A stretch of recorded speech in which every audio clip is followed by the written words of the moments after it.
दोस्तों, जीवन का अटल सत्य मृत्यु है। एक बार यदि मनुष्य की मृत्यु हो जाए तो वह किसी भी कीमत पर वापस जीवित नहीं हो सकता। लेकिन जब हमारा कोई प्रियजन हमसे दूर हो जाता है तब हम अक्सर ये सोचते हैं कि काश वह वापस आ जाए। लेकिन कितना भी विलाप करने पर वह हमारे पास वापस नहीं आ सकता।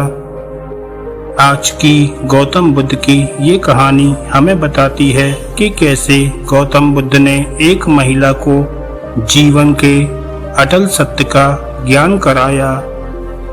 इसलिए इस कहानी को ध्यान से और अंत तक जरूर सुनिएगा।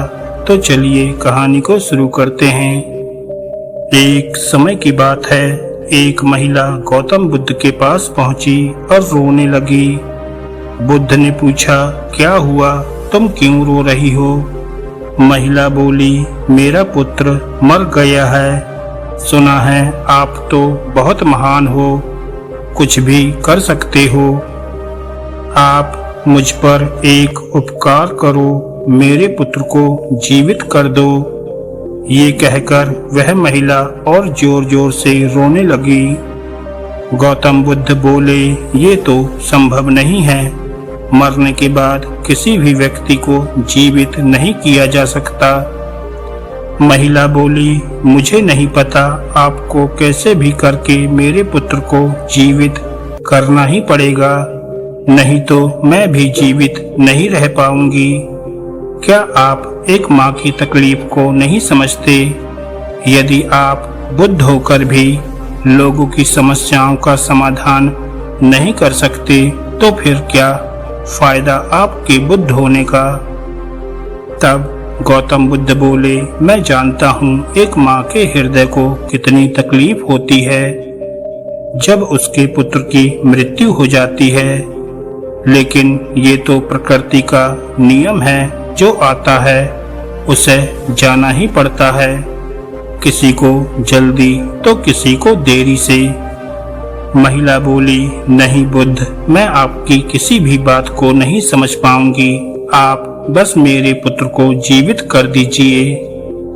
गौतम बुद्ध बोले, ठीक है, अगर तुम्हारा इतना हठ है तो मैं तुम्हारे पुत्र को जीवित कर दूंगा, लेकिन उससे पहले तुम्हें मेरा एक कार्य करना होगा। यदि तुम वह कार्य कर पाई तो मैं तुम्हारे पुत्र को जीवित कर दूंगा। ये सुनकर महिला अत्यंत प्रसन्न हो गई और कहने लगी, हाँ बुद्ध, आपका कोई भी कार्य हो अपने पुत्र के लिए तो मैं कुछ भी करने को तैयार हूँ। आप मुझे बताइए क्या करना है? गौतम बुद्ध बोले, मेरे लिए तुम्हें एक कटोरी चावल लाना होगा, लेकिन किसी ऐसे घर से जहाँ किसी की भी मृत्यु ना हुई हो। यह सुनते ही महिला सोचने लगी, यह कार्य तो बड़ा ही आसान कार्य है। इतने बड़े मोहल्ले में ऐसे बहुत से घर होंगे जहाँ पर किसी की भी मृत्यु ना हुई हो। ऐसा सोचकर वह महिला अपने कार्य के लिए निकल पड़ी। वह एक घर का द्वार खटखटाती है। एक पुरुष दरवाजा खोलता है। महिला कहती है, मुझे एक कटोरी चावल चाहिए, लेकिन उससे पहले मुझे ये बताओ कि तुम्हारे घर में किसी की मृत्यु तो नहीं हुई है ना? पुरुष कहता है, 2 वर्ष पहले ही मेरे पिताजी का निधन हो गया था। ऐसा सुनकर ही महिला दूसरे घर की ओर निकल पड़ती है। वह फिर दरवाजा खटखटाती है।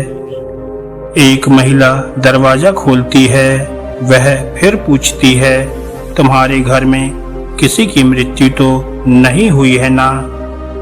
यह स्त्री दुखी मन से कहती है, मेरे पति अब इस दुनिया में नहीं हैं। ऐसा सुनते ही वह महिला तीसरे घर की ओर चली जाती है। तीसरे घर में भी वह वही सवाल पूछती है और सामने से एक वृद्ध महिला का जवाब आता है, मेरा बेटा इस दुनिया में नहीं है, ऐसा सुनते ही महिला आगे बढ़ जाती है। वह मोहल्ले का कोई भी ऐसा घर नहीं छोड़ती जहां जाकर उसने पूछा ना हो, लेकिन हर तरफ से उसे निराशा ही मिलती है। परेशान होकर वह बुद्ध के पास वापस आ जाती है।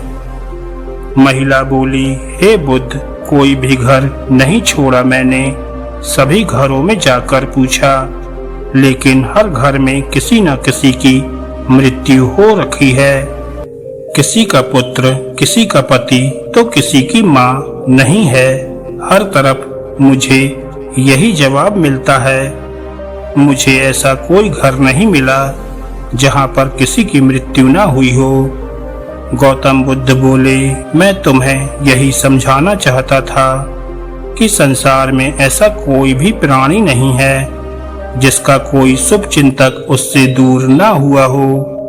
प्रत्येक प्राणी इस पीड़ा से दुखी रहता है, लेकिन यही संसार का कड़वा सत्य है। जो जन्म लेता है उसकी मृत्यु अवश्य होती है। जब उसका कार्यकाल खत्म हो जाता है, उसके बाद वह एक पल भी और जीवित नहीं रह सकता। ऐसा सुनते ही महिला ने बुद्ध के सामने हाथ जोड़ लिए और कहने लगी, आप सत्य ही कहते हैं। ईश्वर के लिखे को कोई नहीं टाल सकता। जिसे जब जाना होता है वह जाकर ही रहता है। मृत्यु जीवन का एक कड़वा सत्य है। जब व्यक्ति जन्म लेता है तो लोग बहुत खुश होते हैं, और जब व्यक्ति की मृत्यु होती है तो हम सब बहुत दुखी होते हैं। जैसे सुख और दुख एक सिक्के के दो पहलू हैं, वैसे ही जन्म और मृत्यु भी काल चक्र के दो पहलू हैं। काल के ग्रास में फंसकर व्यक्ति मृत्यु को प्राप्त हो जाता है और फिर कभी दोबारा लौटकर नहीं आता। यही मृत्यु जीवन का अटल सत्य है।